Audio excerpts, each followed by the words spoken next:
foi feito para ser discutido, dissecado, debatido, previsto e criticado. Ele gerou uma legião de fãs, e essa legião de fãs interfere no programa. Interfere, assim, a revelia da própria equipe do programa.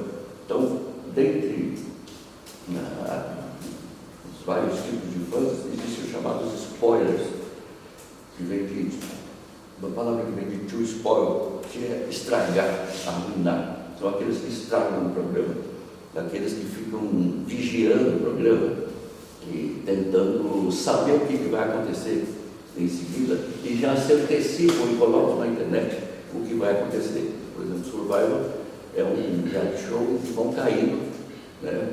Os competidores vão caindo, e a questão é saber quem é que vai conseguir ficar até o final, quem será o sobrevivente.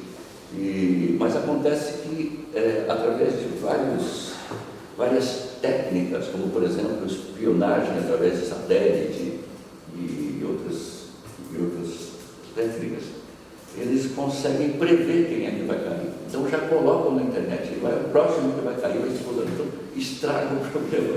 E às vezes o programa precisa ser modificado, porque já está claro o que vai acontecer, todo mundo já sabe, né?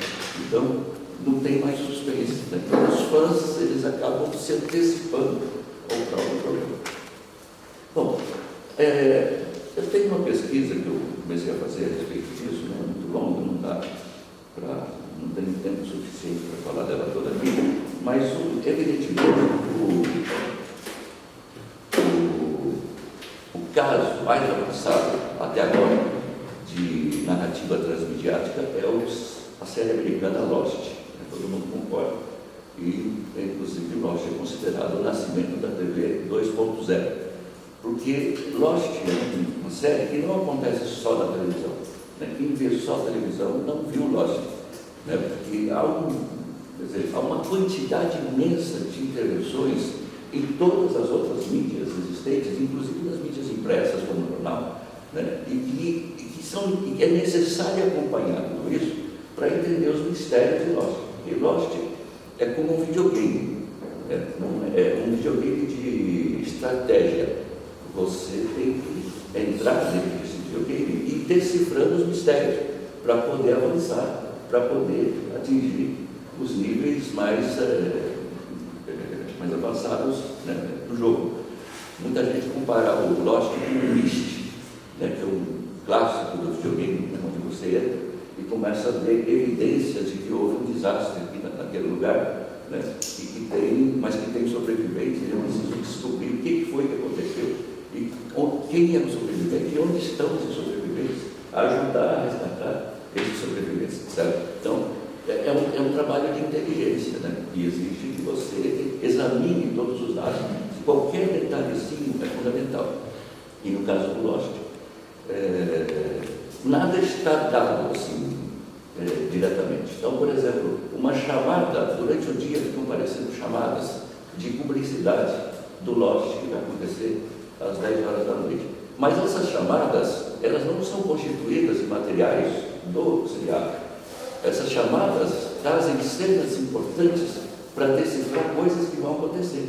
Então, quem não viu essas chamadas pode não entender. Então, por isso que os fãs ficam gravando a programação inteira, né? Tentando buscar vestígios durante a programação. E durante os intervalos comerciais, existia uma série de spots publicitários, mas alguns são falsos, né? São fakes. Eles são feitos pela própria equipe e tem alguma coisa a ver com o que está acontecendo no seriado. Então você não pode perder nem sequer o comercial, né? Porque se perde o comercial, você perde coisas importantes. Além disso, a ABC faz episódios especiais para celular. Então você também baixa esses pequenos episódios que dão dicas importantíssimas sobre o que está acontecendo, né? Então, por exemplo, logo no começo, o Jack, né, que é um dos personagens principais, sai para buscar água, né? Ele procura de água, porque a água acabou dos sobreviventes, do desastre de avião. E ele vê o pai dele, né? O pai dele na frente, o pai dele mostra onde tem água. Mas o pai dele já estava morto, ele não estava vivo, né? Então ele achou que era uma alucinação, porque o pai dele apareceu para mostrar.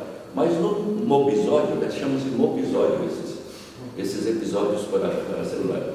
Num dos episódios, o pai dele aparece vivo, ele não estava morto, ele estava na ilha, ele fazia parte da Hanso Foundation, que é uma instituição que tinha interesses ali naquela ilha. Né? Então, você vai descobrindo coisas através de outros meios diferentes. Além disso, tem uma série de sites na internet. A Hanso Foundation tem um site na internet. Inclusive, hoje, esses sites todos estão disponíveis. Né? E você entra e ela vai dizer quais são os objetivos. Né? Mas a suspeita de que seja uma organização criminosa, né? Que tem interesses muito particulares dentro daquela ilha, por isso não quer que ninguém saiba que houve aquele acidente ali. E assim vai acontecendo. A Ocean Airlines, a companhia que teve esse avião no 1815 que caiu, era uma companhia que tem um site na internet. É como se ela existisse de verdade, cara. É uma companhia fictícia, mas tem um site na internet, então você pode entrar e ver os destinos todos, pode comprar passagem, né, e fazer tudo como se faz com uma companhia de verdade, só que você não consegue chegar até o fim, né? Em algum momento dá um banco, né? Aí o sistema fala, não, volte e tente novamente, né? E tem telefone também, você pode ligar para a companhia, atende uma secretária eletrônica, né? O tempo todo você fica se perguntando, né? Até que ponto, né? O que é verdade e o que é mentira nessa coisa toda. E quando a companhia Ocean Airlines desiste das buscas, né, depois de muitos anos, já na 4ª temporada, aparece na internet um site chamado Find 815, quer dizer, busquem 815, que são os familiares dos mortos, os supostos mortos, né, que não querem que as buscas sejam paradas. Então começam a surgir sites na internet que não se sabe bem se são os produtores que estão colocando ou se são os fãs que começam a inventar também sites. Né? Então há uma mistura, uma mescla, porque os fãs entram dentro da produção do próprio programa e começam a introduzir situações. Surgem 3 livros, 3 romances que são publicados com os personagens, 2 diários que estão na internet de personagens, né? Que podem ser apócrifos, inclusive, nesses diários. Algum fã pode ter colocado esse diário. E ainda tem um 4º livro, que é mais interessante, que é o cara que morreu, um personagem que morreu dentro do avião antes do desastre.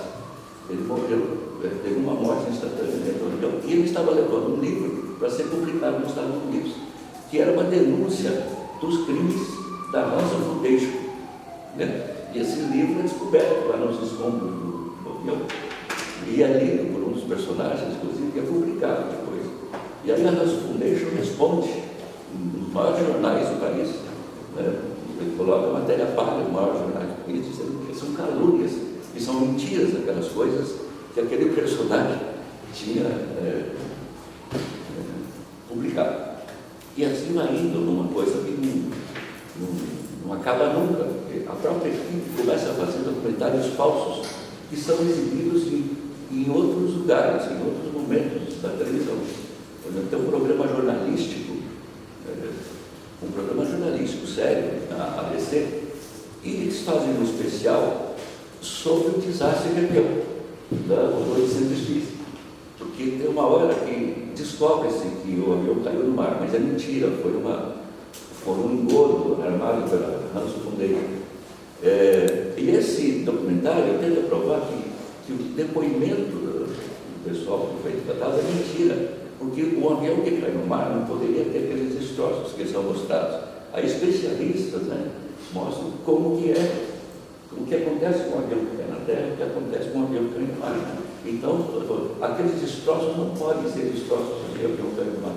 Então foi armada alguma coisa. Então, o telejornal sério, o documentário sério, critica um programa de ficção, quer dizer, então vai gerando um nó na cabeça do espectador, né? Quando de repente parece que aconteceu de fato aquele acidente de avião. E ainda tem um outro documentário falso que é feito, que é nos anos 70, a ABC tinha um programa chamado Mistérios do Universo, um programa de sobrenatural, coisas desse tipo. E aí eles descobrem que entre naquela série, tem um episódio que é dedicado à Hudson Foundation, né? Que eles estudam, né, essa sociedade secreta, né? Uma espécie de sociedade secreta. E eles acham que, de repente, o espectador de Lost pode se interessar por esse episódio. E, num determinado horário, eles transmitem esse episódio de Mistérios do Universo, mas é falso, né? Não existia o Mistério do Universo, mas não existiu esse episódio. E eles fazem com câmeras Matic dos anos 70, e com microfone dos anos 70, né? Para dar a granulação, a definição dos anos 70. E até o logotipo da ABC é o logotipo de 1970, né? E não o atual. Entende? Então vão surgindo assim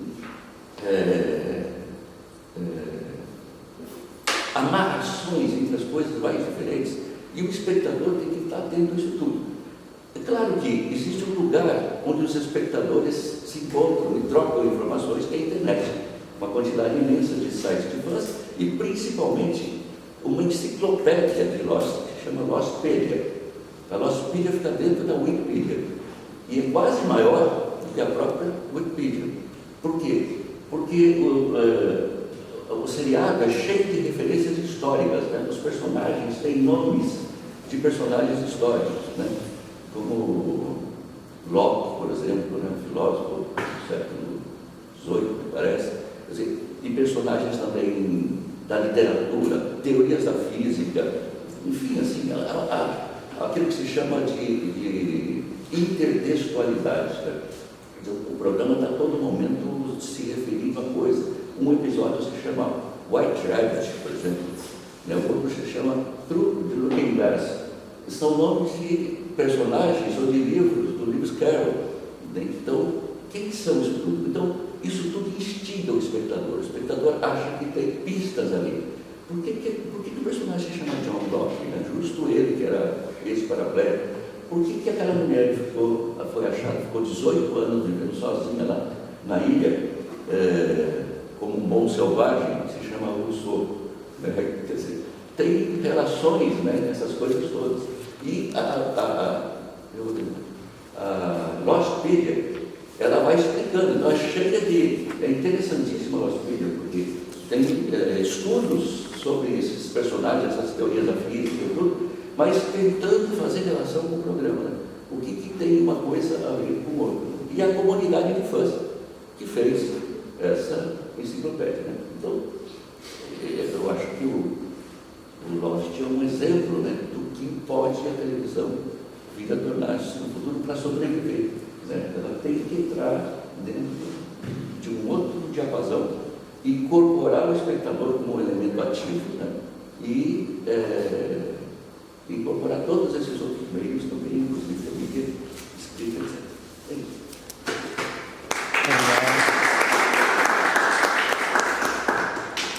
Bem, vamos então